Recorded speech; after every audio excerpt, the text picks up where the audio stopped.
Kwa hiyo sisi kwanza tuombe dua wa Tanzania tufike salama na turudi salama. Tunakwenda kwa ajili ya vitu viwili. La kwanza kurudi na mashujaa wetu ambao wamefika fainali, lakini la pili kwenda kushangilia timu ya taifa ya vijana kwenye mchezo wa kesho. Hatuendi kwa ajili ya kumotivate. Nimeona kwenye mitandao, unajua tutaingilia timu ya taifa, wataingia watu kambini. Hakuna siasa, hatuendi kufanya siasa. Tunakwenda kwa ajili ya jambo hili, kushangilia tu na kurudi na timu yetu. That's it.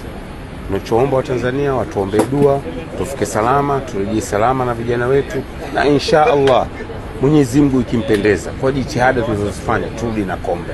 Hao ndio tunaomba wa Tanzania. Na sisitiza, hatuendi kufanya motivation kwenye camp ya timu ya taifa. Tunakwenda kusupport uwanjani, kushangilia, kutoa jasho letu jingi. Kwa hiyo hii iweke vizuri. Na naona watu wanazungumza habari ya motivation, na hapana. Wote mtu na akili, viongozi wapo hapa, hawezi kwenda kuingia kwenye camp, hatufanyi kazi hiyo. Kazi yetu ni kwenda